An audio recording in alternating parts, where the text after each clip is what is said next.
शुरू कर दो भाई, कर दिए शुरू। अच्छा, ये लाइन पढ़ के बताएं जी, किस कंपनी ने बेटर परफॉर्म किया है?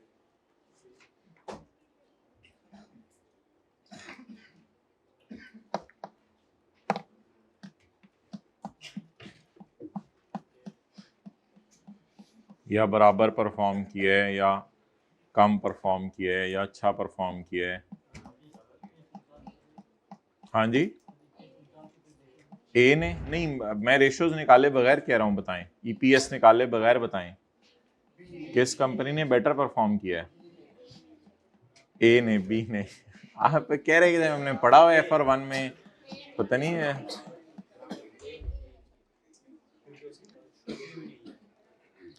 अच्छा, हमने ये पढ़ा था, आपको रूल भी लिखवाया था कि जब बोनस शेयर इशू होते हैं तो अर्निंग में बूस्ट एक्सपेक्टेड नहीं होता, क्योंकि कंपनी में पैसा, लेकिन जिस वक्त मार्केट प्राइस पे शेयर इशू होते हैं तो फिर पैसा आता है, तो बिजनेस ग्रो, जितनी बारिश आए, जितना पैसा आएगा उतना ज्यादा जो है वो बिजनेस ग्रो करेगा। बोनस शेयर में एंट्री होती है रिटेन्ड अर्निंग या share premium debit, share capital credit.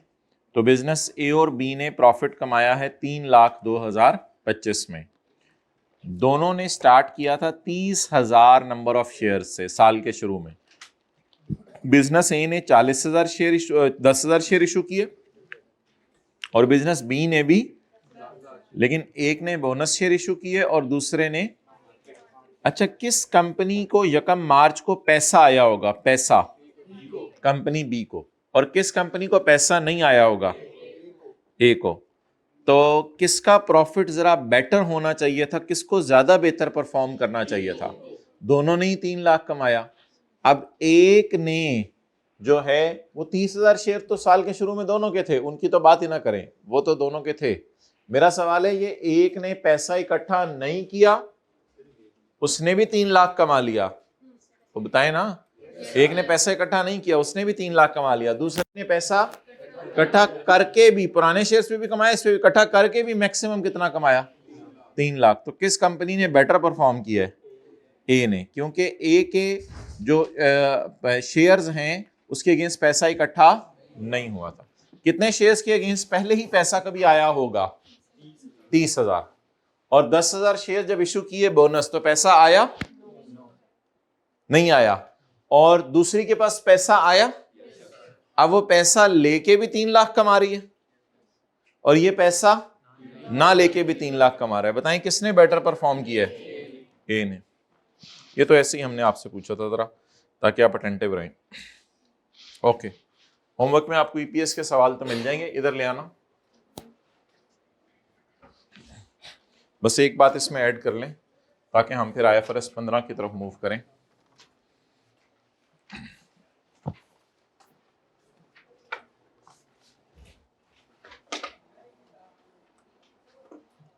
पच्चीस की फाइनेंशियल स्टेटमेंट्स में यूजर्स को 2025 में हमने क्या बताया था? हमें नहीं पता था फ्यूचर में क्या होना है। हमने क्या बताया था कि हमने एक शेयर पे कितने रुपए कमाए हैं? 8 रुपए कमाए। इधर देखो भाई, 8 रुपए। 26 में हमारी अर्निंग पर शेयर क्या निकली? 5.71। तो हमने मुनासिब समझा कि 26 में खड़े होके 25 की अर्निंग पर शेयर दोबारा निकालें। बोलें 26 में खड़े होके 25 की अर्निंग पर शेयर, ये एज्यूम करते हुए कि बोनस शेयर हमेशा से इशूड थे। अब हमने एज इट इज इस फॉर्मूले को पकड़ना है पेपर में और एज इट इज नीचे ले आना है। और ये बोनस शेयर से पहले वाली फिगर है, इसलिए 5 पे पड़ी हुई है। इसको किस पे ले जाने? तो इफेक्टिवली वही 35,000 जवाब आ गया था। 2 लाख डिवाइड बाय 35,000, इसकी भी कितनी आ गई? 5 पॉइंट। तो हमारी अर्निंग के ऊपर जो है, जैसे हमारी अर्निंग बराबर है वैसे हमने जबरदस्ती नंबर ऑफ शेयर्स को भी बराबर कर लिया। लेकिन ये जबरदस्ती नहीं किया, हकीकत इसमें यह है कि अर्निंग हमारी बढ़नी ही नहीं चाहिए थी। क्यों नहीं अर्निंग हमारी बढ़नी चाहिए थी? क्योंकि हमारे पास पैसा ही नहीं आ रहा। तो ठीक है, अब हमारे नंबर, अच्छा नंबर ऑफ शेयर्स बढ़ने से अर्निंग पर शेयर तो गिरेगी, ये तो बस याद रखिएगा। अब नंबर ऑफ शेयर्स बढ़ गए, अब कमाएंगे 2 लाख, अर्निंग पर शेयर तो गिरेगी, तो उसमें कोई फर्क नहीं पड़ता।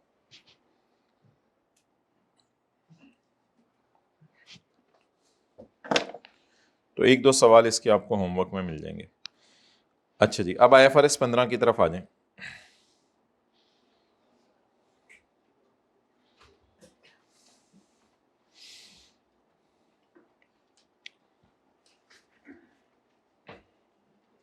किधर है जी?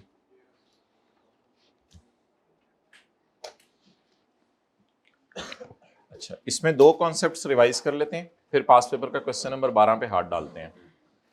कॉन्सेप्ट नंबर 1, मुझे ये बताएं कि रेवेन्यू को कब रिकॉर्ड करते हैं? ओवर टाइम, जब कस्टमर साइमल्टेनियसली रिसीव और कंज्यूम कराओ, या हम चीज बना रहे हो, एंटिटी परफॉर्म कर रही हो चीज और कस्टमर उसको कंट्रोल कर रहा हो, या फिर वो चीज ऐसी है, अच्छा वो चीज ऐसी है कि वो चीज एंटिटी के किसी इस्तेमाल की नहीं है, एंटिटी के किसी इस्तेमाल की नहीं है। और एक और शर्त है, अगर किसी वजह से कॉन्ट्रैक्ट कैंसिल हो जाए तो एंटिटी के पास हक है कि आज तक की कॉस्ट जमा प्रॉफिट उससे रिकवर कर सकती है। एक कॉन्सेप्ट हमने पढ़ा था कॉन्ट्रैक्ट कॉस्ट का, वो वैसे तो देखे बगैर भी रिवाइज कर सकते हैं। कॉन्ट्रैक्ट ऑब्टेन करने से पहले सारी कॉस्ट एक्सपेंस में जाती हैं, और कॉन्ट्रैक्ट विन करने की कॉस्ट को कैपी, और इसको वैसे वैसे अमोर्टाइज किया जाता है जैसे जैसे रेवेन्यू रिकॉर्ड किया जाता है, यानी रेवेन्यू से मैच कराया जाता है। जितने परसेंट रेवेन्यू रिकॉर्ड किया जाएगा उतने परसेंट ही कॉस्ट को रिकॉर्ड किया जाएगा। पढ़ें जी।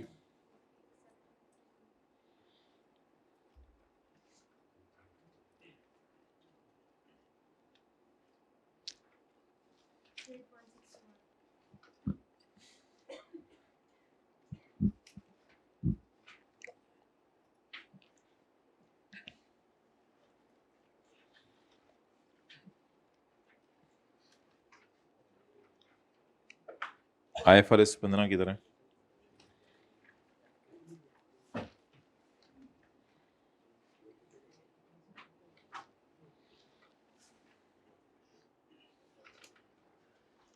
Travelling cost, lawyer bid, proposal, accommodation, in cost को हमने एक्सपेंस में डालना है क्योंकि ये इंक्रीमेंटल नहीं है। अगर कस्टमर से रिकवरेबल हो तो फिर कैपिटाइज कर दें। Commission paid to staff on winning the sales contract, इसको कैपी, और फिर आहिस्ता आहिस्ता अमोर्टाइज भी करना है, जाहिर बात है, ओवर द टाइम, जैसे जैसे रेवेन्यू रिकॉर्ड करें। बिल्कुल टाइम बेसिस पे नहीं करना, ये बिल्कुल इंटेंजिबल्स की तरह, इसको जैसे जैसे रेवेन्यू रिकॉर्ड करेंगे वैसे वैसे करेंगे। और एक्सपेंस आउट कर देना है सारी को, अगर हमारा रेवेन्यू ही कितने अरसे के अंदर रिकॉर्ड हो जाने, 1 साल के अंदर। ओके,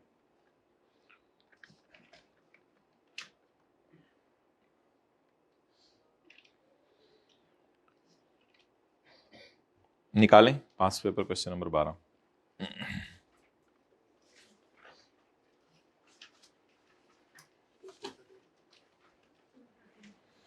पढ़ें पेज 213।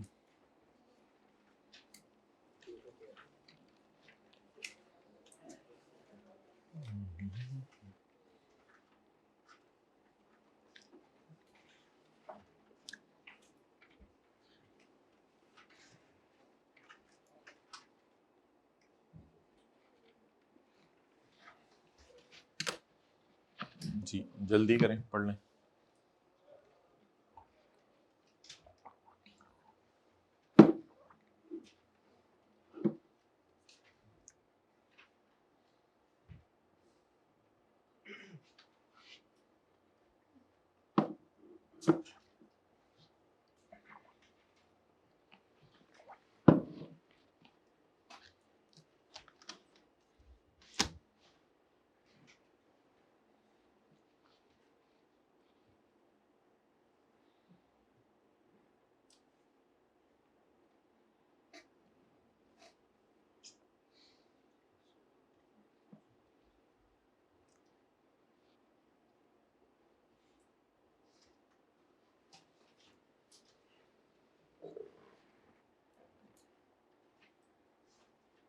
केबल नहीं ला रहा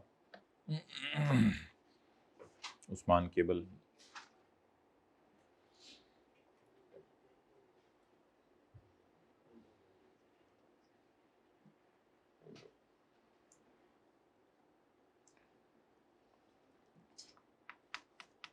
तीसरा पैरा भी रहने देना पड़े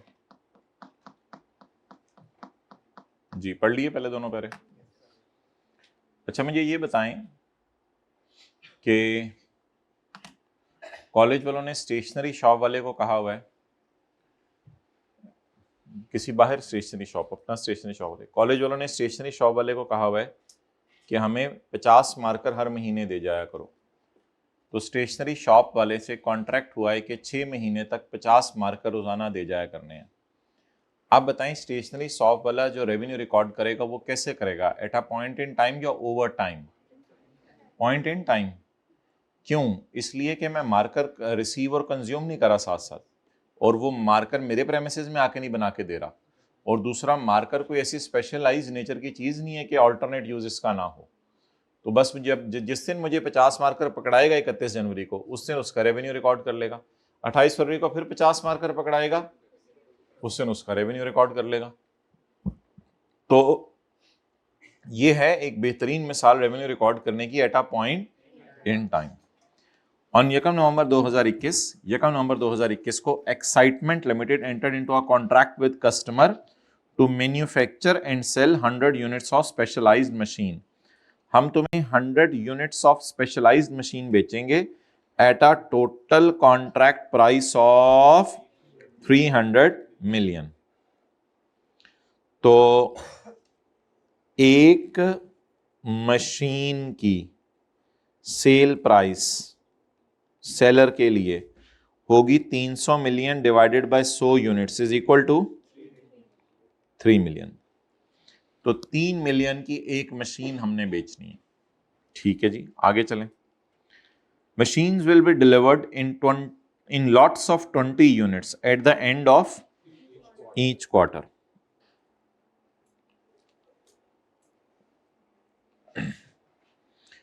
यकम नवंबर को हमारा कॉन्ट्रैक्ट हुआ है।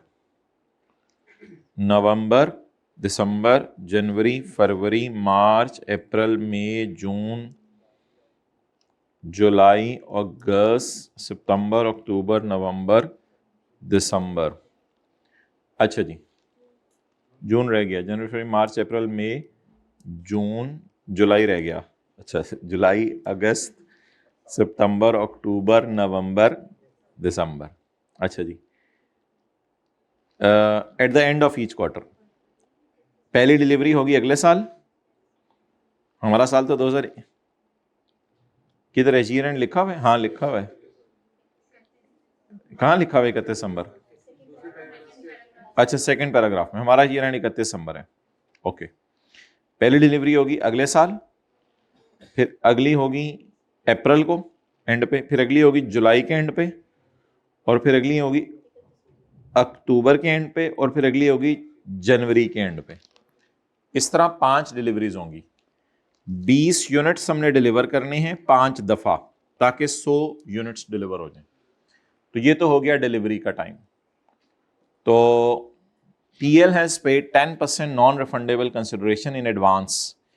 जहां तक कैश का ताल्लुक है तो 300 इंटू 10% 30 मिलियन। 30 मिलियन का कैश जो है वो यहां आ जाएगा। 30 मिलियन का कैश इधर आ जाएगा। 300 into 10% in advance, while the remaining consideration will be paid in 5 equal installments only after delivery of each lot and not before. तो जो बाकी है रिकॉर्ड किया जाएगा इन 5 equal installments only after delivery of each lot and not before. तो हर delivery के and पे बाकी रिकॉर्ड किया जाएगा, बाकी पैसा आएगा। ये तो पैसे का बता रहे ना, पैसा टोटल कितने हैं? 300। 300 में से कितना पैसा आ गया? 30। कितना रह गया? इसका ताल्लुक रेवेन्यू से नहीं है, ये तो पैसों की बात बता रहे हैं। While the remaining consideration, remaining कितनी बनी है? 270। हाँ, will be paid in 5 equal instalments. Will be paid in 5 equal instalments. कितना बन गया? 54। तो ये तो कैश की कहानी चल रही है ना, रेड मार्कर से 54 54, अगर टाइम पे डिलीवरीज हुई 54 और 50, और टोटल कितना पैसा आ जाएगा? 300। The sales team worked hard. अच्छा असीफ आ रहा फिर। सेल्स टीम्स ने बहुत मेहनत की और 1600 घंटे लगाए, मैं अभी सारा नोट करने दूंगा, जिसपे कि उनको 4 मिलियन का खर्चा आया for preparing proposal for the contract. Contract का प्रपोजल तैयार करने पे कितना खर्चा आया? 4 मिलियन का। किधर है IFRS 15?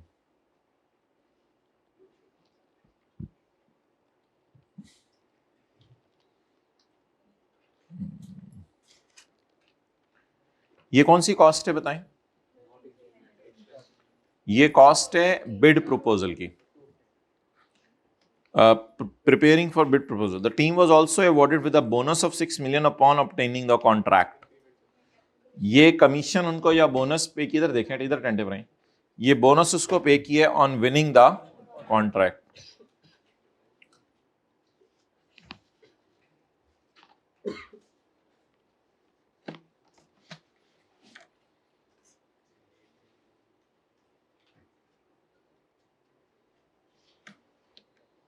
ये तो नहीं हिट अपना कैमरा बनाए ना, 3 साल बनाए, हमारे साल का बनाए नवंबर दिसंबर डायग्राम में, अगर अगले साल का बनाए जनवरी से दिसंबर, और 12 दफा लिखे हैं जनवरी फरवरी मार्च अप्रैल मई जून।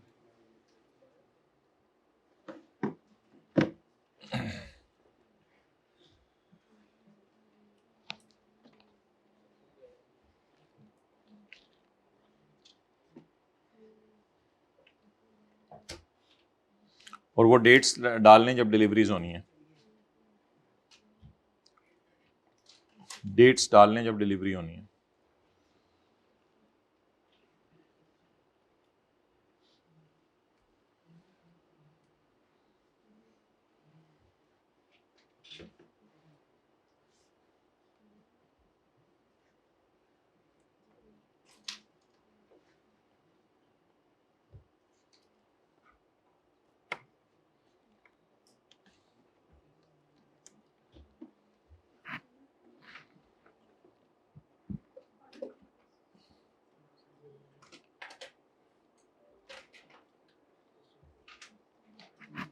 ओके,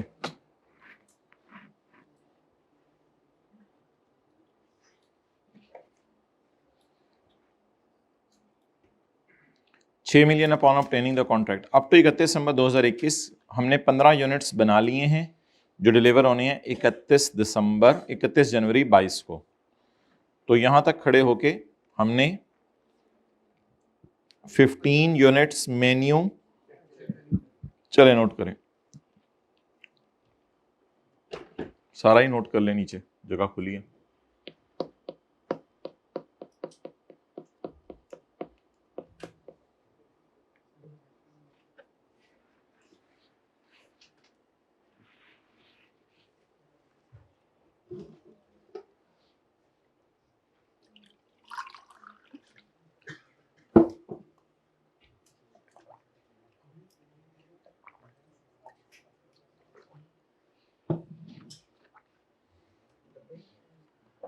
ओके, स्टेप 1,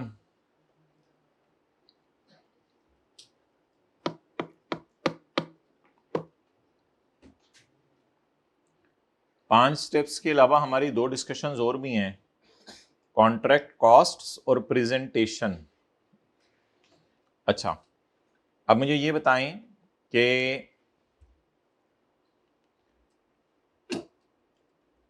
नोट कर लें जल्दी। अच्छा, अब मुझे ये बताएं स्टेप 1 क्या है? Identify the contract with customer, वो तो है।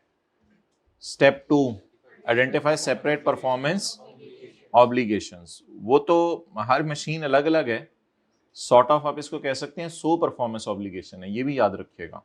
ये सॉर्ट ऑफ 100 परफॉर्मेंस ऑब्लिगेशंस है, क्योंकि सारी मशीनें अपने एतबार से अलग अलग हैं, हमने उनको मशीनें बेचनी है, तो ये 100 परफॉर्मेंस ऑब्लिगेशंस है। अच्छा, step 3, determine the transaction price. वो 300 है। डिटरमिन द ट्रांजैक्शन प्राइस वो 300 है। Allocate the transaction price, allocate करने की जरूरत नहीं है क्योंकि कोई डिस्काउंट एलिमेंट नहीं है, तो एलोकेट करने की जरूरत नहीं है। और step 5, record revenue as and when the performance obligation is satisfied. So step 5 उसने टेस्ट किया असल में। क्या आपने रेवेन्यू रिकॉर्ड करना है जैसे जैसे मशीनें बनाते रहें उसके लिए, या जैसे जैसे उसको डिलीवर करते रहें? इसमें पहले 2 टेस्ट तो ऑटो पे फेल हो जाएंगे क्योंकि मशीन डिलीवर 3-3 महीने बाद होनी है। पहले 2 टेस्ट ऑटो पे फेल हो जाएंगे, ये मैंने आपको कई दफा बता दिया हुआ है। पहले 2 टेस्ट फौरन फेल करवा दें।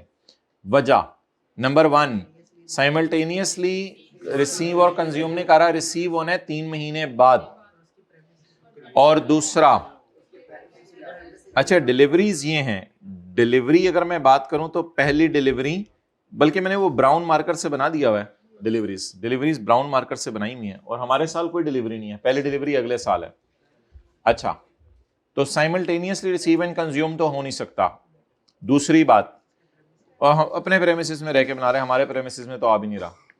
और तीसरी बात, शायद आप कह सकते हैं कि स्पेशलाइज्ड मशीन है, इस वजह से आप कह सकते हैं कि स्पेशलाइज्ड मशीन है, तो it has no alternate use for Excitement, it has no alternate use for excitement.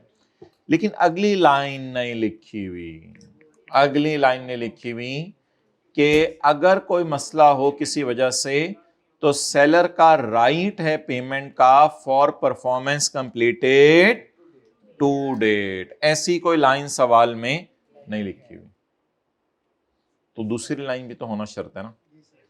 इसलिए जब तीनों टेस्ट फेल हो जाएंगे तो फिर ऐसी सूरत में रेवेन्यू रिकॉर्ड किया जाएगा eight a point in time, यानी जब पहली 20 मशीनें बेचेंगे उस वक्त रेवेन्यू रिकॉर्ड कर लें, फिर अगली मशीनें बेचें 20 उस वक्त रेवेन्यू रिकॉर्ड कर लें। तो सवाल में कोई ऐसी लाइन नहीं लिखी हुई कि अगर कस्टमर कॉन्ट्रैक्ट कैंसिल करे, या कोई इससे मिलती जुलती लाइन नहीं लिखी हुई कि अगर कॉन्ट्रैक्ट किसी भी वजह से कैंसिल हो जाए तो हमें अधूरे पैसे लेने का हक है। शायद मशीन तो स्पेशलाइज्ड नेचर की है लेकिन दूसरी शर्त भी पूरी होना जरूरी है। दैट्स वाई, और ये जो एंड पे लिखा हुआ ना, only after delivery of each lot, यानी कि हम डिलीवर करेंगे और फिर पैसे मांग लेंगे अगले से। अच्छा, अब मुझे ये बताएं कि ये तो डिस्कशन हो गई 300 की, 300 के साथ क्या करना है। आप बताएं, ये जो 4 मिलियन पे किया है सेल्स टीम को, इसका क्या करना है? इसको एक्सपेंस आउट करना है हमारे साल ही, प्रोबेबली हमारे साल यकम नवंबर को ही हो गया होगा, चले। बाकी जो 6 मिलियन है इसको क्या करना है? कैपी और कैपिटलाइज करके आहिस्ता आहिस्ता अमोर्टाइज करना है, टाइम बेसिस पे नहीं, जिस तरह रेवेन्यू रिकॉर्ड हो रहा है, जितना रेवेन्यू रिकॉर्ड हो रहा है उस बेस के ऊपर। डन, चलें जी, एंड ट्रेस करें। ईयर एंड मांगी नहीं है, ईयर एंड 31 दिसंबर 2021।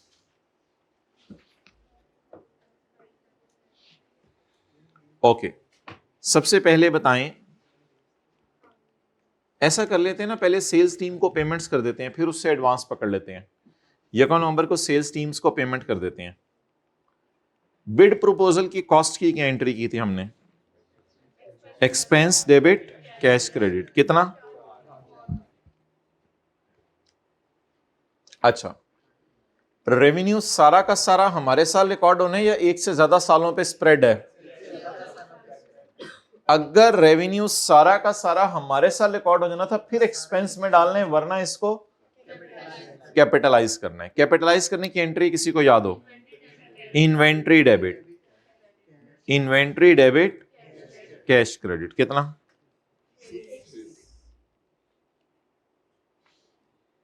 ओके, इसके बाद मुझे बताएं कि मैंने जो एडवांस पकड़ा है वो भी 1 नवंबर को ही पकड़ा है। Cash debit contract liability credit जी, 300 into 10% is equal to 30।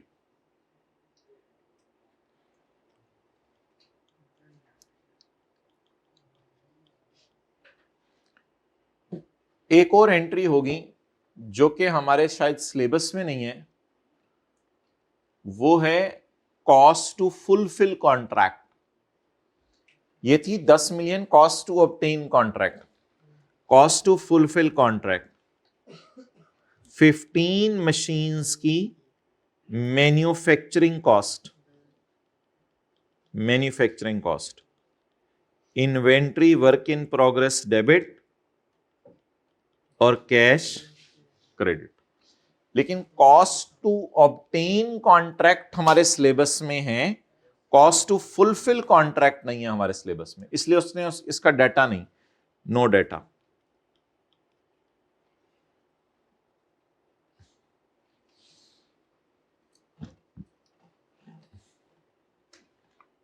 Okay, अब मुझे आप ये बताएं कि अब रेवेन्यू कितना रिकॉर्ड करना है ईयर एंड के ऊपर, रेवेन्यू कितना रिकॉर्ड करना है? क्यों नहीं करना? नवंबर और दिसंबर में क्या मैंने, देखिए रेवेन्यू डिलीवरी पे रिकॉर्ड करना है या पॉइंट ओवर टाइम रिकॉर्ड करना है? अच्छा, पहला सवाल मेरा, रिसीव एंड कंज्यूम कर लिया हमने नवंबर दिसंबर में? अभी रिसीव नहीं किया, कंज्यूम तो पता नहीं, वो भी मशीनें तो आराम से कंज्यूम होती हैं। क्या जैसे जैसे वो बना रहा है वैसे वैसे मेरा कब्जा आ रहा है? उसमें तो बताएगा कि हमारे प्रेमिसेस में आके बना रहा है। क्या एसेट स्पेशलाइज नेचर का है? जी कह सकते हैं है।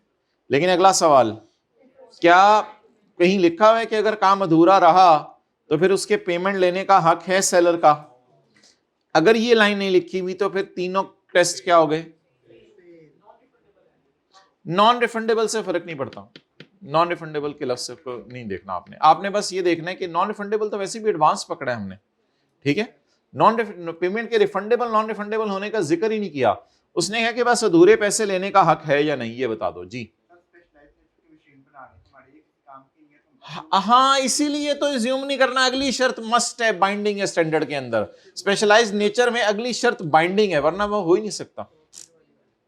ओके नेक्स्ट, ये स्पेशलाइज्ड नेचर होना खाली तो काफी नहीं था, अधूरे काम के पैसे लेने का भी हक होना चाहिए हमारा। ओके, आखिरी सवाल मेरा, अच्छा जब ये तीनों टेस्ट फेल हो गए तो नवंबर दिसंबर के अंदर उसने बना ली चीजें या बना के, भाई बना ली या बना के हमें डिलीवर भी कर दी, तो अभी रेवेन्यू रिकॉर्ड करने की जरूरत नहीं है। अच्छा, जब अगला साल आएगा तो अगले साल ईयर एंड 31 दिसंबर 2022 के साल में 31 जनवरी को हम डिलीवरी करेंगे। 31 जनवरी को क्या करेंगे? डिलीवरी करेंगे। करेंगे नहीं करेंगे? करेंगे डिलीवरी। 31 जनवरी को क्या करें, 300 टोटल रेवेन्यू है, एक मशीन का रेवेन्यू 3 मिलियन है। अब आपकी मर्जी है, जैसे मर्जी करें, एक मशीन का रेवेन्यू 3 मिलियन, तो 20 मशीनों का 60 रेवेन्यू पर मशीन निकाल लिया था हमने। या 300 मिलियन रेवेन्यू कितनी मशीनों का है, हमने कितनी बेची? 20, इस बेस पे भी निकाल सकते हैं। या अगर पता है कि 2020 की लॉट्स बेचनी है तो 1/5 लॉट हमने दे दी है, डन। जैसे मर्जी रेवेन्यू निकालें, पर मशीन रेवेन्यू 3 मिलियन, और कितनी मशीनें डिलीवर कर दी? 60। ओके, नाउ कैश आया या रिसीवेबल बुक करें या कॉन्ट्रैक्ट लायबिलिटी खत्म करें? पहले जरा देख लें क्या लिखा हुआ है। Will be paid in 5 equal instalments. 12 मैं कह चुका हूं, खुदा के लिए कैश और रेवेन्यू को गलत ना कीजिएगा। विल बी पेड, कैश को पहले हमेशा बुक किया करें। कितना आया? कुछ समझ आई बात? नहीं समझ आई? कैश कितना आया? कैश और रेवेन्यू को कभी गलत बुक नहीं करना। अब कॉन्ट्रैक्ट लायबिलिटी मुझे बता दें, सारी खत्म करूं या हल्की फुल्की खत्म कर दूं? बाकी रिसीवेबल बुक करने की जरूरत नहीं है। कॉन्ट्रैक्ट लायबिलिटी बैलेंसिंग निकाल लें, बाकी भी ऐसे ऐसे खत्म हो जाएगी, कोई टेंशन लेने का, खत्म करने की जरूरत नहीं है इसको। कॉन्ट्रैक्ट लायबिलिटी बैलेंसिंग मतलब डिलीवरी फिर 31 जनवरी को हो जाएगी ना, मैं तो ये अज्यूम कर रहा हूं, ये तो नहीं लिखा सवाल में लिखा हुआ कि 31 जनवरी को डिलीवरी भी हो गई है। 1 बाय 1 जी। देखो उसने क्या लिखा हुआ है, while the remaining consideration will be paid in 5 equal installments only after delivery। अब अगर आप एज्यूम करते हो कि इसमें डिलीवरी नहीं हुई तो फिर तो मैं रेवेन्यू की भी एंट्री नहीं करूंगा। हाँ, डिलीवरी हुई तो मैंने रेवेन्यू क्रेडिट किया ना। ठहरो ना, उसने क्या कहा, उसने कहा है कि remaining price is will be paid in 5 equal installments only after delivery of each lot. Now tell me when delivered. You are assuming that it is late delivered, you are assuming that it is delivered on time. If it is delivered on time, then you should record revenue at that date. Then you should record revenue at that date. क्योंकि delivery हो गई। अब उसने कहा जब delivery हो गई तो कैश भी मांग लो। पढ़ो, उसी दिन will be paid in 5 equal installments only after delivery. तो डिलीवरी तो हो गई तो कैश मांग ले। अगर आपने आरजी तौर पे 1 सेकंड के लिए रिसीवेबल बुक करने, फिर रिसीवेबल को क्रेडिट करके कैश डेबिट करना तो कर दे। आरजी तौर पे ऐसा 1 मिनट के लिए करना तो कर दे, लेकिन बड़ा वो क्लियरली बता रहे हैं remaining price will be paid in 5 किस्तें आफ्टर डिलीवरी। अब डिलीवरी की डेट सवाल वाले ने नहीं दी क्योंकि सवाल है ही ऐसा जिसमें लेट डिलीवरी हो भी ना हो हमें पता नहीं चलना, क्योंकि डिलीवरी अगले साल है, अगले साल का डेटा नहीं है हमारे पास। जी आप आखिर में नहीं, contract liability over the time और इन द टाइम चीजों को मिक्स ना करो। रेवेन्यू होता है ओवर द टाइम या वो कॉन्ट्रैक्ट लायबिलिटी में। अच्छा, रूल क्या होता है? रूल हमारे बेसिक, पहले क्या रिकॉर्ड करें, चीजों को कॉम्प्लिकेट करें बच्चे, पहले क्या रिकॉर्ड करें? रेवेन्यू। लेकिन पूछें सवाल, फिर क्या रिकॉर्ड करें? कैश। अब 3 सवाल पूछें, मैं कैश रिकॉर्ड करूं, वो कर लिया, रिसीवेबल बुक करूं या कॉन्ट्रैक्ट लायबिलिटी खत्म करूं? बस कॉन्ट्रैक्ट लायबिलिटी या बैलेंसिंग खत्म कर दें, सारी खत्म करने की जरूरत नहीं। और अगर किसी ने पूरा 30 खत्म करना है तो ऑटोमेटिकली बैलेंसिंग दोबारा इधर 24 निकल आएगा, वो फिर वहीं आके खड़े हो जाएंगे। तो इसमें एरर का चांस नहीं, अल्लाह का शुक्र है। डन। तो क्या बचपन में सीखा था, पहले क्या रिकॉर्ड करें, फिर क्या रिकॉर्ड करें? कैश। अब बैलेंसिंग रिसीवेबल है या लायबिलिटी खत्म करें? पहले से पैसा आया हुआ। डन। वो बोले कोई मसला भी नहीं इसमें है ही। अच्छा, एक और काम करें, मैं कॉस्ट ऑफ सेल नहीं रिकॉर्ड कर सकता क्योंकि मुझे इसकी कॉस्ट नहीं पता, मशीन कितने की बनी है, कॉस्ट ऑफ सेल वाली एंट्री नहीं कर सकता। लेकिन जैसे जैसे रेवेन्यू रिकॉर्ड करें वैसे वैसे इसको तो खत्म करें ना, इसको तो खत्म करें ना। तो रेवेन्यू किस बेस पे रिकॉर्ड कर रहे हैं? 1/5 यानी 5 डिलीवरी में से 1। तो बेहतर है एक एंट्री कर दें। अच्छा, हम भी तेरे बाप हैं। अच्छा सॉरी, लेकिन कोई ना कोई बोंगी तो बजेगी ना, हम नहीं है इधर। अच्छा जी, oh sorry, cost of revenue debit. तो ठीक है भाई, इसको कहते हैं माफी दे दो।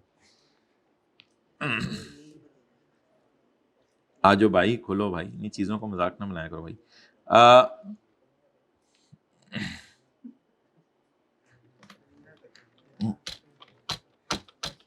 नोट करें आप लोग एंट्री।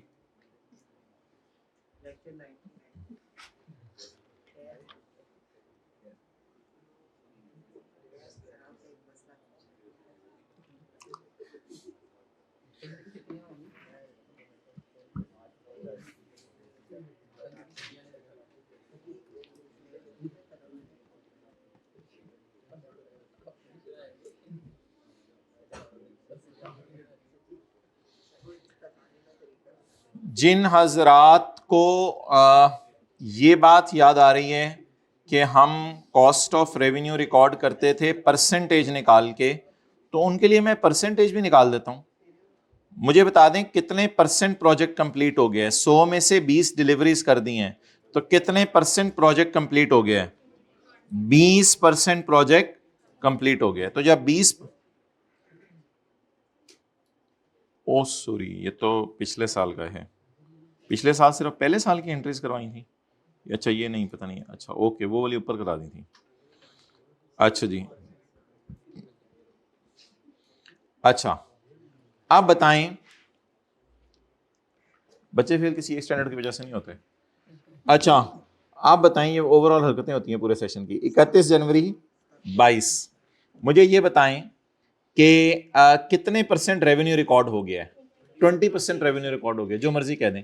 अच्छा, अब 6 की है, मैंने कैपिटलाइज की हुई जो विन करने की थी, उसको ओवर द जैसे जैसे रेवेन्यू रिकॉर्ड करना है वैसे वैसे, तो किसी ने इस तरह करना है तो इस तरह कर ले, 300 का रेवेन्यू टोटल है, उसमें से 60 का हो गया रिकॉर्ड, या फिर आसान तरीका यह है कि 1/5 कर लें जी। 1/5 करके बताएं। 0.1.2 cost of revenue debit inventory के। तो बताना यह था कि 6 को आहिस्ता आहिस्ता क्या करना है, आपने खत्म करना है। चलें जी, नोट करें। कैश कितने, 54।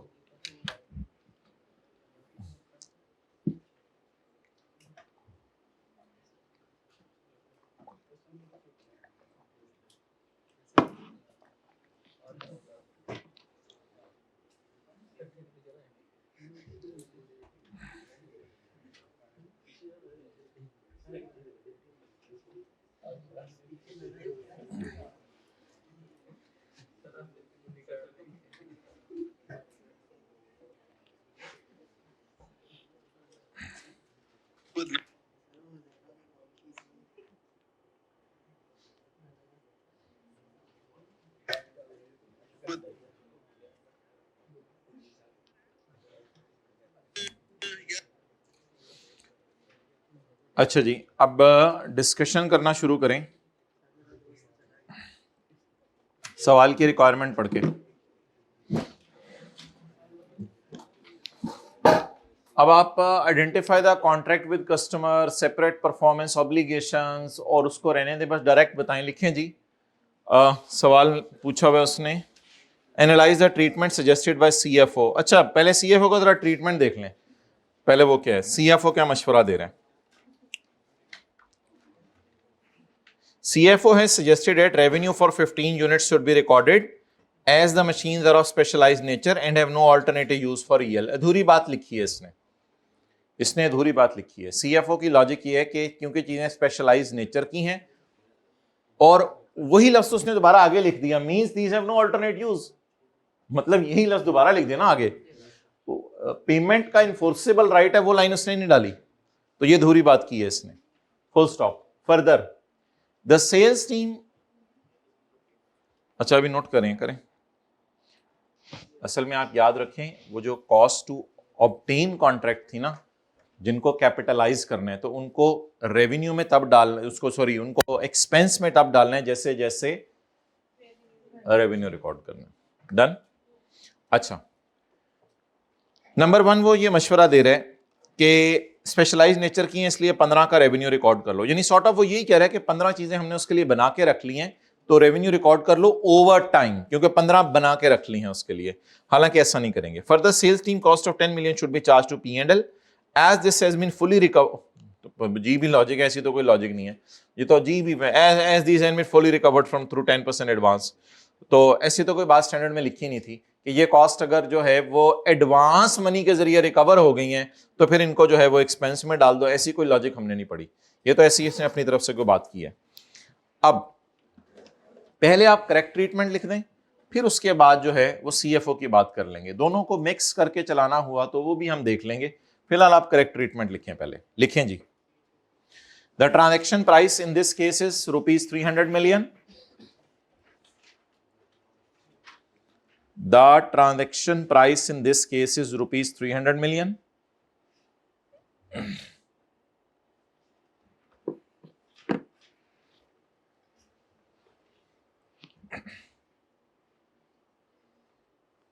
अच्छा जी, उसके बाद अगली डिस्कशन शुरू करें।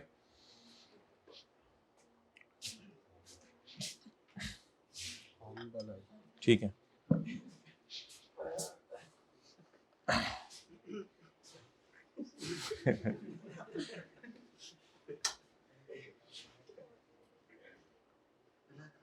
The entity will record the revenue. The entity will record the revenue at a point in time. Will record the revenue at a point in time that is on delivery. of each lot, that is on delivery of each lot,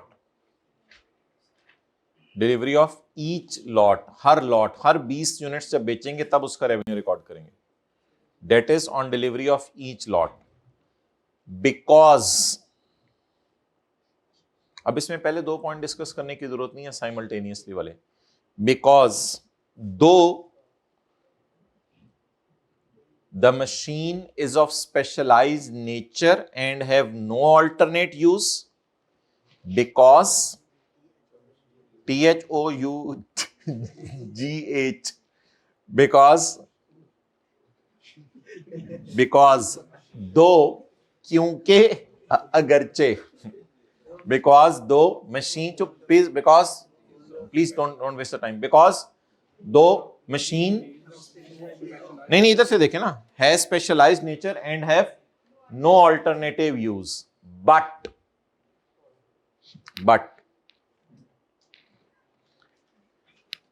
the entity has no enforceable right, Aksan, the entity has no enforceable right of payment,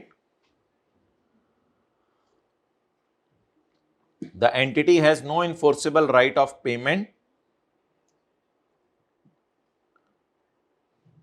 for performance completed to date. Entity has no enforceable right of payment for performance completed to date. अब कल वाला homework नहीं लिखा घर जाके 3 दफा, मेरा क्या कसूर है, तो 3 सवाल मैंने दिए थे वो लिख लेते तो जाके, because entity has no enforceable right of payment for performance completed to date. और कंक्लूजन से पहले हमने दे दी है, the revenue should be recorded at a time. Full stop के आगे एक और बात एहतियातन लिख दें, no deliveries are made in over year, so no revenue will be recorded.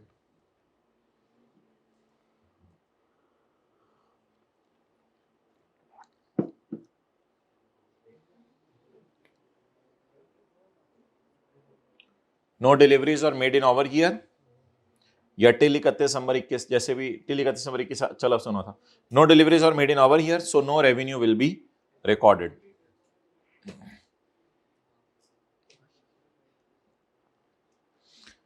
अच्छा जी,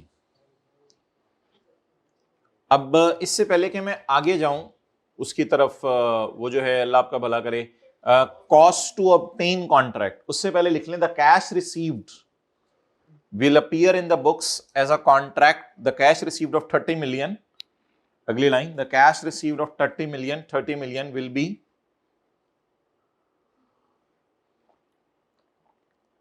recorded as a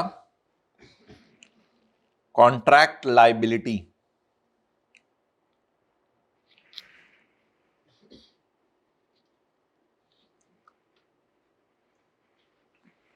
will be recorded as a contract liability। आगे ये भी लिख लें, and will appear in balance sheet as on 31 December 21, balance sheet में भी इसी तरह नजर आएगा, रिवर्स नहीं होगा, and will appear in balance sheet as at 31 December 21।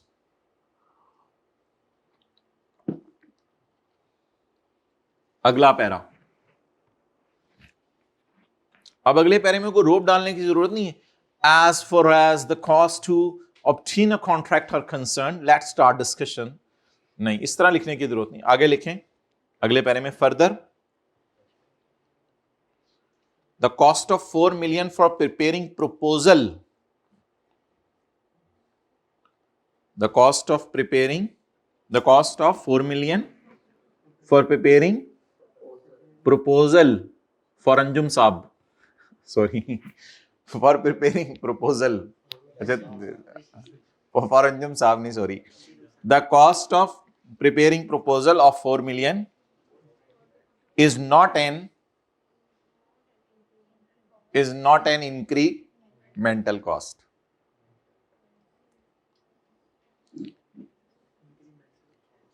therefore should be charged in P&L in 2021, therefore should be charged in P&L in 2021।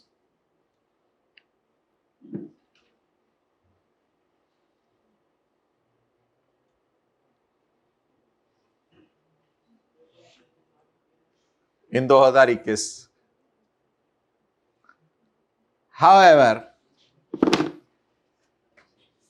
bonus of 6 million is an incremental cost. However, bonus of, इधर से देखना, मुझे क्यों देखता है?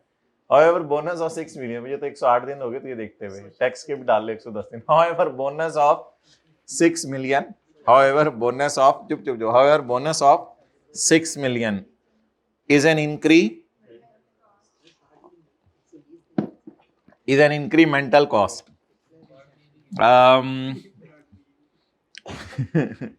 Part B डे तो same होता है ना. Is an incremental cost.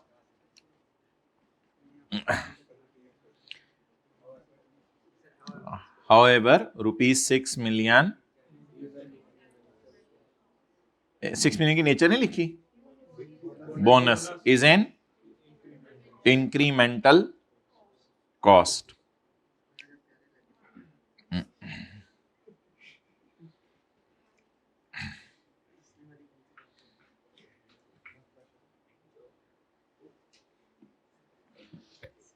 Shall be recorded as an asset. Shall be recorded as an asset.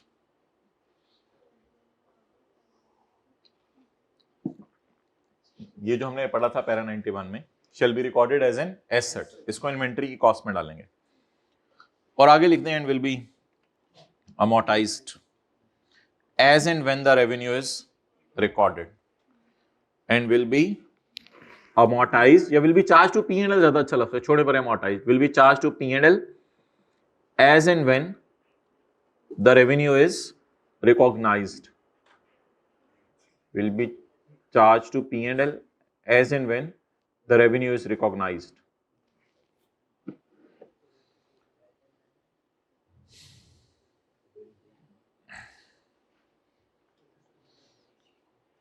Okay. As and when the revenue is recognized.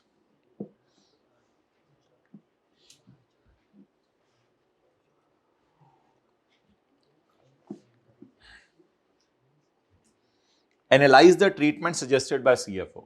अब लिखें, treatment suggested by CFO for this patient.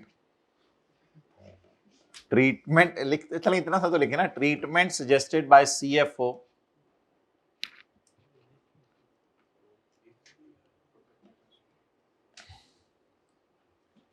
is incorrect. Treatment suggested by CFO is incorrect.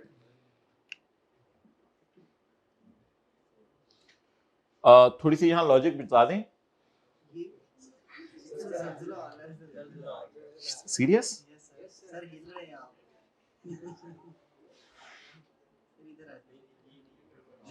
जलजला तो नहीं है.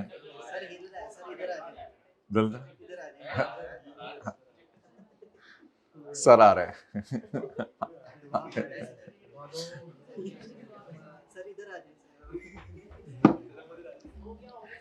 हो गया, खत्म हो गया. कोई प्रोसेसर लगा हुआ है, नहीं बताया. ठीक है, आ रहे हैं. ठीक है, जिसने जाने वो जाए. हम बाकी से अटेंटिव हो जाए. अब हल्का फुल्का था. ये रिकॉर्डिंग में भी चली गई बात. चलो ठीक है. चक्कर आ रहे हैं. जूस पिला दें. वो कह रहे हैं टीचर को जूस पिला दें. टीचर को जूस पिला दें. डर गया teacher.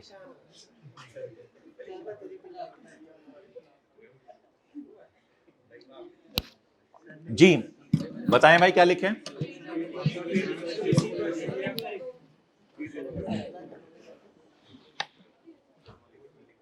Treatment suggested by CFO is incorrect because as discussed above, no revenue will be as discussed above. बस आपको कोई ज्यादा बातें नहीं करनी. Because treatment suggested by CFO is incorrect because no revenue will be recorded. Because no revenue will be recorded. As discussed above,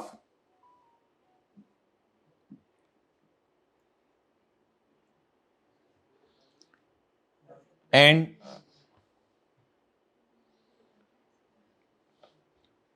cost to obtain contract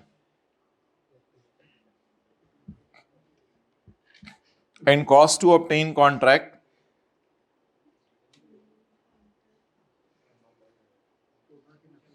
will be and cost to obtain contract will be बोलें expensed and capitalized as discussed above, will be expensed as well as capitalized as discussed above.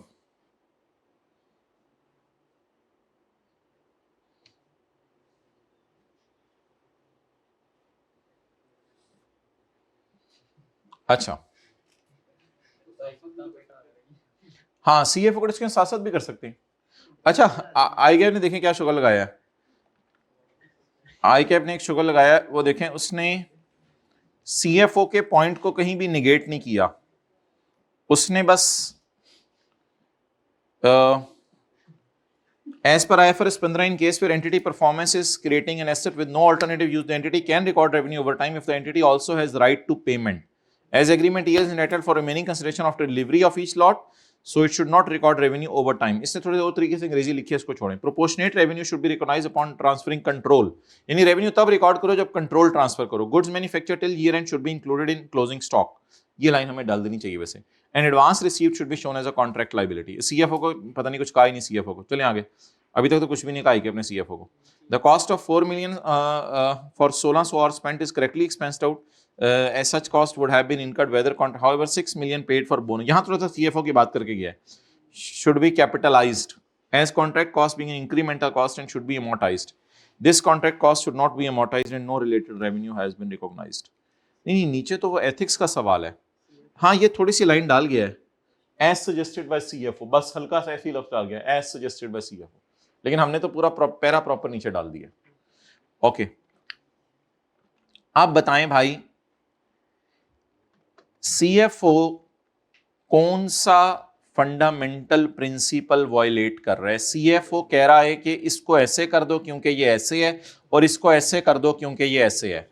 इससे कोई pre set objective है उसके mind में जो उसने बताया हो कि रेवेन्यू जो ये करना है वो करना है, रेवेन्यूज को बढ़ाना है, तो फिर ऑब्जेक्टिविटी तो लिख के आने की जरूरत नहीं है, इंटेग्रिटी लिख के आने की जरूरत नहीं है।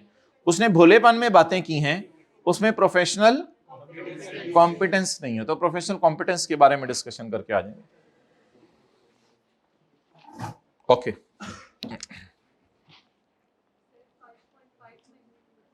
जी अच्छा जी रात की बात गई। अच्छा चलें आगे, ठीक है ठीक है ठीक है, कोई मसला नहीं। वो अपने प्यारों को फोन कर रहा है, अपने प्यारों को फोन कर लें साहब, अच्छी बात है, अच्छी बात है, करें अपने प्यारों को फोन।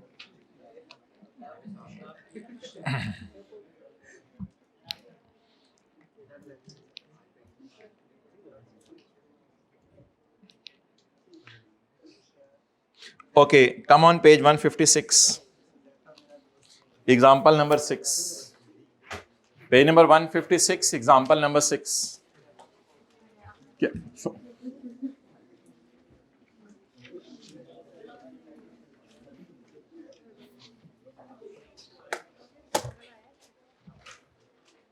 भाई इधर अटेंटिव हो, स्टेटस ना देखें लोगों के। वो कह रहा है फिर बच गए। अच्छा, एन एंटिटी इज डेवलप। अच्छा, इसमें पेज 154, पेज 154 पे हमने, आप मत खोलें, पेज 154 पे हमने पढ़ा था कि इस लाइन का क्या मतलब है। Seller performance is not creating an asset with a use to seller and the seller has right to payment for performance completed to date. अगर अधूरा काम भी करेगा और कॉन्ट्रैक्ट कैंसिल कर दिया गया तो सेलर को उसके पैसे लेने का हक है। अच्छा, इस लाइन का हमने मतलब क्या पढ़ा था? Does not create an asset with an alternative use. अब हर वक्त ही लग रहा है जल्दी आ रहा है। अच्छा, entity's performance is not creating an asset with an, इसका मतलब ये था entity is restricted contractually by buyer not to sell it to another party, or it is, अब आई कैप का अल्लाह भला करे, आईकेप ने ये लाइन किताब में नहीं डाली, लेकिन ये जो मैं एग्जाम्पल आपको करवाने लगा हूँ उसमें उसने ये लाइन डाल दी है। तो एग्जाम्पल के अंदर उसने ये लाइन डाली है, हालांकि ये हमने डब्बे में डाली हुई थी क्योंकि ये लॉ के अंदर है, IFRS 15 में, आईकेप की किताब में नहीं है। तो इसका मतलब हमने आपको समझाते हुए दो बातें की थी। Entity has no alternate use for asset if entity is restricted contractually by buyer not to sell it to other party, or it is not possible for entity to sell the asset to someone else because of its। तो एक ये भी बात है कि अगर वाजे तौर पे ये लाइन लिखी आ गई पेपर में तो इसका भी मतलब होगा कि ये एसेट इस्तेमाल का नहीं है। कई दफ़ा गवर्नमेंट वगैरह किसी से एसेट बनवाती है, वो हल्के फुल्के स्पेशलाइज्ड होते हैं, इतने होते हैं, लेकिन गवर्नमेंट मना कर देती है अगर बीच में कुछ हुआ किसी को नहीं बेचना, ये बहुत कॉन्फिडेंशियल चीज़ है। तो इन दोनों में से कोई भी लाइन आ गई, इसका मतलब यही हुआ करेगा कि entity is creating an asset with no use to entity. अच्छा, अब पढ़ें इस सवाल को, आईकेप की किताब में है example. An entity is developing a multi unit residential complex. तो बज़ाहिर ये लग रहा है कि अपने प्रेमिसेस में ही बना रही होगी। A customer enters into a contract to buy a unit specified, मतलब उनमें से कोई एक यूनिट, स्पेसिफाइड स्पेशलाइज नहीं होता। एक कस्टमर ने कहा है कि मैं उसमें से एक यूनिट खरीद लूंगा। जब कॉन्ट्रैक्ट शुरू हुआ है तो एक यूनिट 30 लाख रुपए का है, ये हो गया revenue. The expected date of completion and possession is after 2 years, 2 साल लगेंगे उसको बनाने में। Entity year end is 31 December और 60% घर बन चुका है। अब ये देखना यह है कि 60% रेवेन्यू बुक होना है या नहीं होना, ये सवाल है हमारा। पढ़ें जी। कस्टमर ने 10% पैसा दे दिया है, नॉन रिफंडेबल, रिफंडेबल होने से कोई चीज फर्क नहीं पड़ता। Customer will make progress payments of 13,50,000 on 31 December 2008 and 31 दिसंबर 2009। तो 30 लाख में से 3 लाख आज मिल जाएगा सेलर को और बाकी बच जाएगा 27 लाख। 27 लाख की 2 किस्तें बनेगी, 13,50,000 और 13 lakh eight the end of 2008 and 2009। ये तो कैश का डेटा आ गया आपके पास सारा। तो 1 जनवरी को कैश आएगा 3 लाख, 31 दिसंबर को कैश कितना आएगा 13,50,000 और फिर 31 दिसंबर को कैश कितना आएगा 13,50,000। द कॉन्ट्रैक्ट हैज अच्छा खासी terms that stop the entity from being able to direct the unit to an other customer. Contract में ये लिखा हुआ है कि तुम किसी और कस्टमर को नहीं दे सकते। इसका मतलब ये हुआ करेगा entity's performance is not creating an asset with a use to. Entity ऐसा एसेट नहीं बना रही जो एंटिटी के काम का है। पहला क्राइटेरिया मीट हो गया। आगे पढ़ें। In addition customer does not have the right to cancel the contract. ये तो वही बात होगी जो पास पेपर के क्वेश्चन नंबर 15 के तीसरे बुलेट में पड़ी थी, कस्टमर कॉन्ट्रैक्ट कैंसल ही कर। अब देखें, अगर कस्टमर कॉन्ट्रैक्ट कैंसिल करता तो अधूरे पैसे लेने का हक था। अब अगर कस्टमर कॉन्ट्रैक्ट कैंसिल कर ही नहीं सकता, अब तो ये काम करके उससे पूरे पैसे ले लेगा। अब तो सेलर ज्यादा स्ट्रांग हो गया है। ये बात किसी को याद है? ये बात बताई थी। अब तो सेलर ज्यादा स्ट्रांग हो गया है। अब आगे पढ़ें। इग्नोर फाइनेंसिंग कंपोनेंट, यानी 2 साल का डिफरेंस है ना, तो डिस्काउंट रेट वगैरह यूज नहीं करना। And ignore accounting for contract cost. Contract cost का डेटा कहते हैं मैं नहीं दे रहा, ना कॉस्ट टू ऑब्टेन का दे रहा हूं, ना कॉस्ट टू फुलफिल का दे रहा हूं। पिछले सवाल में कॉस्ट टू ऑब्टेन का दिया था, फुलफिल का नहीं दिया था। इसमें मैं कहता दोनों का डेटा नहीं दे रहा। कॉन्ट्रैक्ट कितनी बिड प्रिपेयर हुई, कितने हमने ये कॉन्ट्रैक्ट विन करने पे सेल्स स्टाफ को दिया, कहते वो डेटा मैं नहीं दे रहा आपको। जर्नल एंट्रीज करें। If the customer defaults on it's obligation, customer वैसे कर नहीं सकता डिफॉल्ट, कस्टमर को मना किया, तुम कॉन्ट्रैक्ट किधर कितने रह गए। Customer have no right to terminate, customer right cancel नहीं कर सकता कॉन्ट्रैक्ट। इफ कस्टमर डिफॉल्ट, लेकिन अगर उसने कर दिया by failing to make the promised progress payments, और 13,50,000 प्रोग्रेस होने पे उसने ना दिए, and when they are due, जब वो ड्यू थे, तो एंटिटी के पास उस मुल्क में ये राइट है कि वो सारे पैसे मांग सकती है अगर कॉन्ट्रैक्ट पूरा कर दे।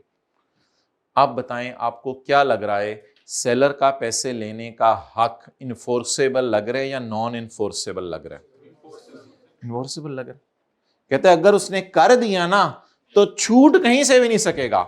मुझे तो लग रहा है इस लाइन से और ज्यादा एंटिटी स्ट्रांग हो गई है कि अगर कस्टमर कॉन्ट्रैक्ट कैंसिल कर भी दे तो हम अपना पूरी बिल्डिंग बना के देंगे और उससे उसकी जैकेटें उतार के भी, उसके जूते उतार के भी पूरे पैसे लेंगे उससे।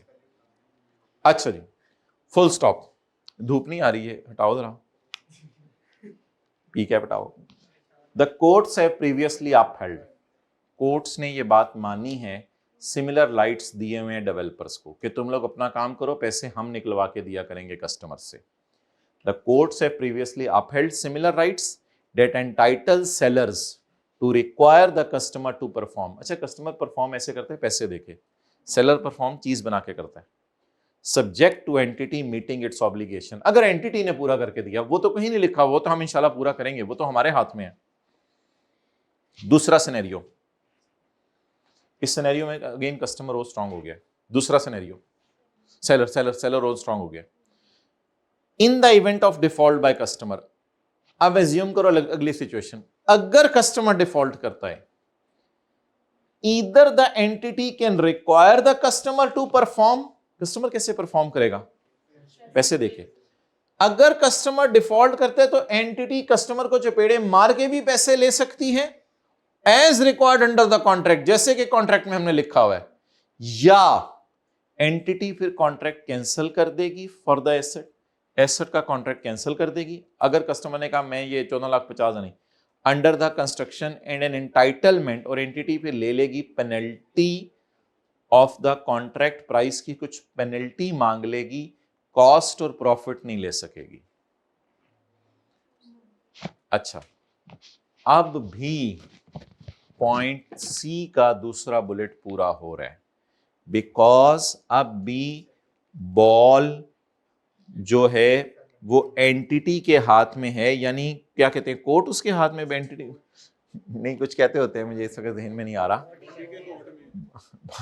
हाँ, ये बात हमारे कोर्ट में है, मतलब ये बात हमारे कोर्ट, ये बात हमारे हाथ में है, ये बात हमारे हाथ में है कि हम उसको बजिद करके पैसे लें या कैंसल करके उससे सिर्फ पेनल्टी ले लें। बताएं ये बात किसके हाथ में है? In the event of default by customer, अगर कस्टमर डिफॉल्ट करता है, either the seller will require the customer to pay or the seller will cancel. आप बता दें ये दोनों बातें किसके हाथ में है? ईदर द सेलर और द सेलर, ये दोनों बातें सेलर के हाथ में है। तो इस लाइन में भी सेलर स्टिल मजबूत है, बिकॉज वो उसको मजबूर करके पैसे निकलवा सकता है। अब ये दुनिया में जो अकाउंटिंग चल रही थी उसको सामने रख के स्टैंडर्ड वालों ने एक एग्जांपल डाली, आए के अपने भी उठा के अपनी किताब के अंदर डाल दी, बजाय कि इन चीज़ों की लीगल फॉर्मेलिटीज और वो सारी डिस्कस किए बगैर, जो स्टैंडर्ड में तफसील है, बस उसको शौक चढ़ा हुआ था कि स्टैंडर्ड की एग्जांपल उठा के डाल दें। अब मुझे ये बताएं कि एसेट कैसे स्पेशलाइज नेचर का है। एसेट स्पेशलाइज नेचर का ऐसा बना करेगा कि पेपर में इनमें से कोई दोनों में से एक लाइन आ गई तो एसेट क्या बन जाया करेगा? इस लाइन की वजह से एसेट बन गया है स्पेशलाइज नेचर का, क्योंकि ये लाइन लिखी हुई है, ये लाइन लिखी हुई है। दूसरा, एंटिटी का राइट है पेमेंट का या नहीं अगर कॉन्ट्रैक्ट अधूरा होता है। अधूरा दूर की बात, कस्टमर कॉन्ट्रैक्ट सिरे से कैंसिल कर ही नहीं सकता। Customer does not have the right to terminate the contract. और नीचे जाके उसने अगेन सेलर को और मजबूत किया है। कैसे? उसने कहा अगर कस्टमर कॉन्ट्रैक्ट कैंसिल करता है तो कोर्ट्स कहते हैं कि हम तुम्हें पैसे दिलवा के देंगे, तुम परेशान। और अगर कॉन्ट्रैक्ट कस्टमर कैंसिल करता है तो ऐसी सूरत में या तो तुम कस्टमर को चपेड़े मार के पैसे ले लेना या टर्मिनेट करके पेनल्टी ले लेना। लेकिन इधर भी हमारे पास ये वाला राइट तो अवेलेबल है कि उससे पूरे पैसे ले सकें। तो इसलिए अभी तो बात बाद में जो चेंज इन एस्टीमेट होगा ना, अगर वो नहीं करेगा हम पेनल्टी लेंगे, वो हमारे स्कोप में नहीं है। तो at the time of contract, अल्लाह का शुक्र है, ये कॉन्ट्रैक्ट साइन करो कस्टमर से, या ये करो, दोनों सूरतों में थर्ड क्राइटेरिया का सेकंड पॉइंट फिट हो रहा है, इसलिए दोनों सूरतों में ही रेवेन्यू रिकॉर्ड करेंगे, नहीं पॉइंट ओवर टाइम नहीं, ओवर टाइम, दोनों सिनेरियोस में रेवेन्यू रिकॉर्ड करेंगे ओवर टाइम। तो ये एक अच्छी एग्जांपल थी। पास पेपर क्वेश्चन 15 के फौरन बाद हम ये सवाल करा देते होते हैं। पास पेपर क्वेश्चन 15 के अंदर भी आखिर में यही लाइन लिखी हुई थी, customer can not cancel the contract. If customer can not cancel the contract, अल्हम्दुलिल्लाह मेरे पास ताकत है कि मैं इन पेमेंट से दिलवा लूंगा पूरी। ओके चले माय डियर, अब एंट्रीज करना शुरू करें। कितना एडवांस पकड़ा है? 1 जनवरी 2008 कितना एडवांस पकड़ा है? 10%।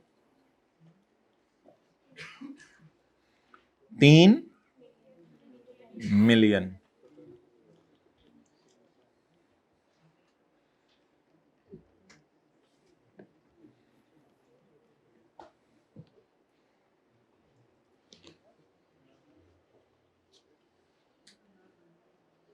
एसेट भी स्पेशलाइज नेचर का है क्योंकि उन दोनों में से एक लाइन लिखी हुई है, और कस्टमर कॉन्ट्रैक्ट कैंसिल भी नहीं कर सकता, इस वजह से तीसरा क्राइटेरिया पूरा हो रहा है, तो रेवेन्यू रिकॉर्ड करेंगे ओवर टाइम।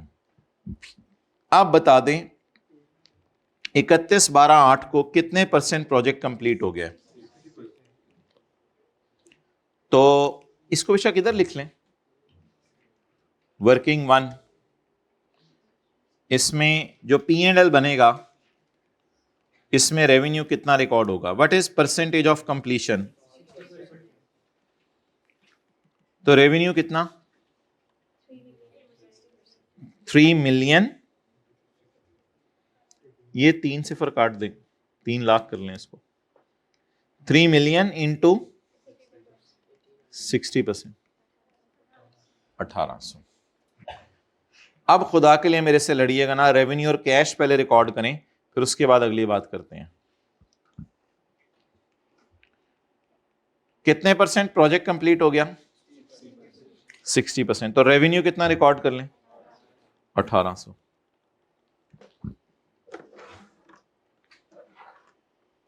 अच्छा जी, कैश कितना आया है?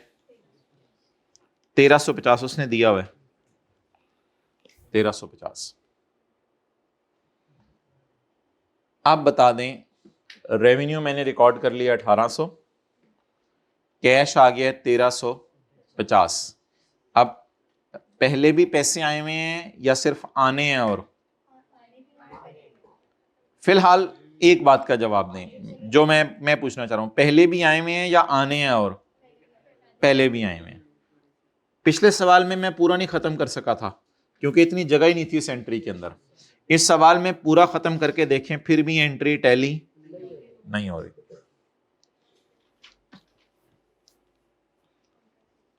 जी रेवेन्यू 1800। अच्छा आई के अपने ना अपनी किताब में इधर कॉन्ट्रैक्ट एसेट डेबिट किया हुआ है, वाजे तौर पे ना कोई कंडीशन हमें नज़र नहीं आ रही, वो फुलफिल करे तो डेटर बुक करो, इसलिए मैं रिसीवेबल / कॉन्ट्रैक्ट लिख रहा हूँ। लेकिन अगर मुनासिब समझा तो मैं आपको वजह बता दूंगा। कोई एक आधे नंबर की डिस्कशन है, इस पे पहले हम बहुत बहस करके बच्चों को तंग करते होते थे 20-20, 25-25 मिनट, लेकिन अब हमने ये डिसीजन ले लिया है आई कैप अब जिस लेवल तक जा रहा है उस लेवल तक बच्चे को लेके जाने की जरूरत नहीं, ऐसी तंग करने वाली बात है। कोई इक्का दुक्का अटेम्प्ट में ऐसी चीज़ आती है, जस्ट इग्नोर दैट थिंग। असल में ना ये प्रोग्रेस पेमेंट्स के सवाल आते होते थे सीए फाइनल में। प्रोग्रेस का मतलब होता है अगर प्रोग्रेस होगी तो पैसे मिलने का हक होगा, अगर प्रोग्रेस नहीं होगी तो पैसे मिलने का हक नहीं होगा। सॉर्ट ऑफ ये एक डिपेंडेंसी पाई जाती थी इस लाइन की वजह से, लेकिन इसको छोड़ें आप अभी अपने लेवल पे, ठीक है। फिलहाल मुझे रिसीवेबल ही करवा दें। Receivable balancing 150। मेरा ज्यादा फोकस ये नहीं है कि आई के अपने कॉन्ट्रैक्ट एसेट किया हमने रिसीवेबल किया, मेरा ज्यादा फोकस है कि रेवेन्यू कितने % रिकॉर्ड करना है? 60%। कैश कितना रिकॉर्ड करना है? 1350। कॉन्ट्रैक्ट लायबिलिटी अकाउंट को क्यों किताबों से खत्म करना है? क्योंकि पहले पैसे आ चुके हैं। ओके लास्ट थिंग, अगला साल बताएं। अगले साल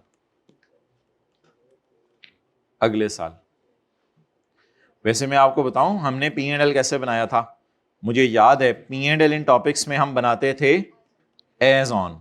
हमने P&L ऐसे बनाया था एक क्लास में। परसेंटेज कितनी हो गई अब 100%। तो हमने रेवेन्यू को कितना रिकॉर्ड कर लिया था 100%। 100% मुझे याद है उस क्लास में हमने 100% रिकॉर्ड कर लिया था। आप लोग वैसे भी चल सकते हैं। और फिर इधर आके हमने किया था as on minus already recorded.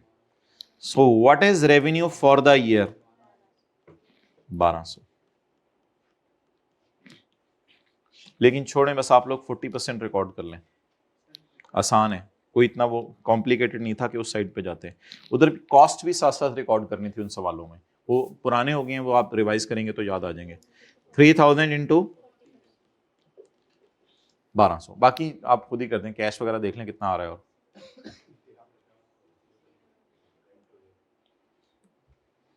अच्छा जी बताएं जी, कैश कितना आ रहा है 1350। अब कॉन्ट्रैक्ट लायबिलिटी अकाउंट तो एग्जॉस्ट हो चुका है, खत्म हो चुका है। तो रिसीवेबल अगर मेरे ब्रो अगर रिसीवेबल अगर बुक करोगे तो बुक करना तो एक ब्लंडर होगा। डेबिट साइड पे तो कुछ बैलेंस आ ही नहीं रहा, क्रेडिट साइड पे आ रहा है। तो वो रिसीवेबल जो खड़ा हुआ है उसे खत्म कर दें मेरे ख्याल से। अच्छा बताएं ना, अब रिसीवेबल क्यों नहीं डेबिट कर सकते? क्योंकि डेबिट साइड पे कुछ आ नहीं रहा। कॉन्ट्रैक्ट लायबिलिटी क्यों नहीं खत्म कर सकते? अब क्या करें? रिसीवेबल क्रेडिट कर दें। कितना? 150।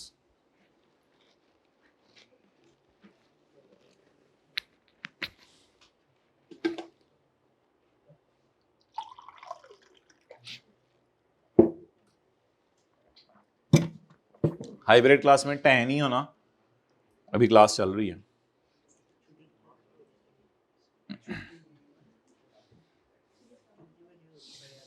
अस्सलाम वालेकुम बेगम, सुनाए ज़लज़ला है।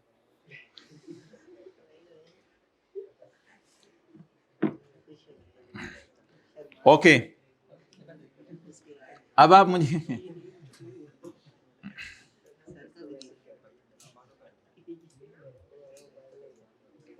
पेज 152 पे आए, पेज 152 पे आए।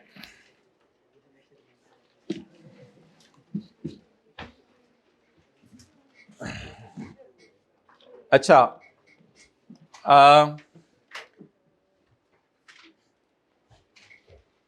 स्टैंडर्ड बनाने वालों से लोगों ने पूछा रेवेन्यू कब रिकॉर्ड करें eight a point in time. उसने कहा मिसालें दे देता हूं वैसे, लेकिन ये कोई मिसालें मेरी नजर में कहते हैं चलने वाली नहीं है।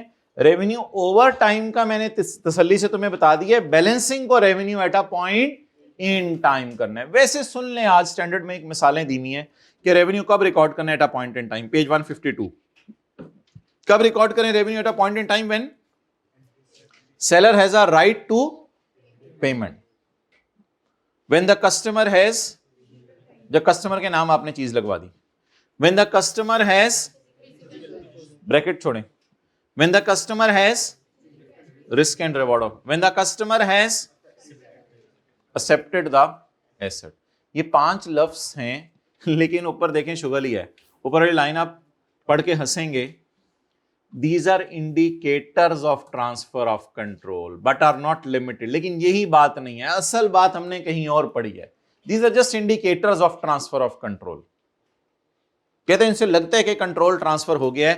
कब ट्रांसफर हो गया है वो उसने पहली लाइन में लिखा है। देखें, if a performance obligation is not satisfied over time, ये कमाल की लाइन है। An entity satisfies PO at a point in time. देखिए ओवर टाइम के साथ पॉइंट का लफ्ज नहीं लगाता। If PO is not satisfied over time, entity must record the performance obligation revenue at a point two determine point in time eight which customer obtain controls of from his asset and entity satisfies a PO, the entity shall consider the requirements for control। Control की क्या requirements हैं? Control की definition जो है IS 16 और standards में दी हुई है। In addition the entity shall consider indicators of transfer of control which include ये। लेकिन अगले सफे पे उसने जाके तौबा की है, उससे अगले सफे पे आपको याद है उसने कहा entity transfer control over time and therefore satisfies over time if one of the following criteria is met. बहरहाल चलें याद कर लें, कुछ इंडिकेटर्स बता दें जिससे पता चले कि चीज कस्टमर की हो गई या अब हमारी नहीं रही। नंबर 1, एंटिटी के पास पैसे लेने का हक आ गया है। नंबर 2, लीगल टाइटल ट्रांसफर हो गया है। नंबर 3, फिजिकल पोजेशन हो गया है। और significant risk and reward customer को ट्रांसफर हो गए हैं, या customer has accepted the asset.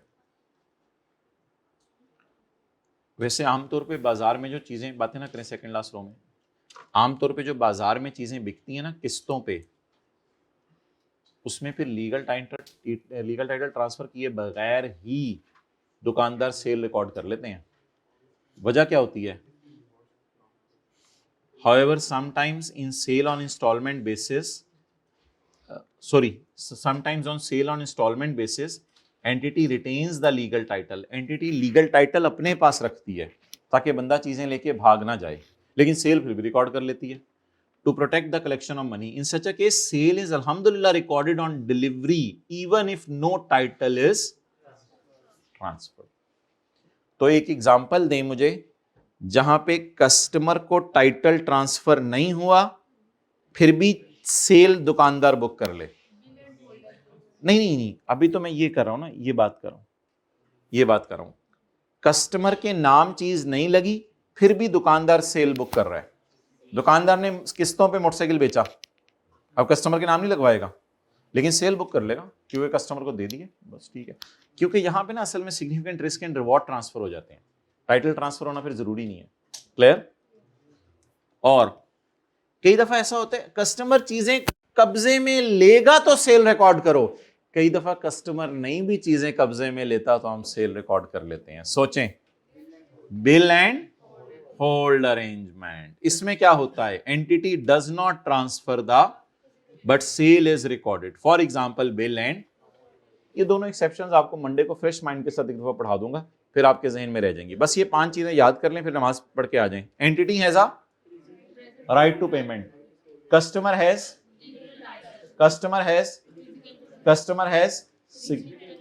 And customer has accepted the goods. चलो बंद करो।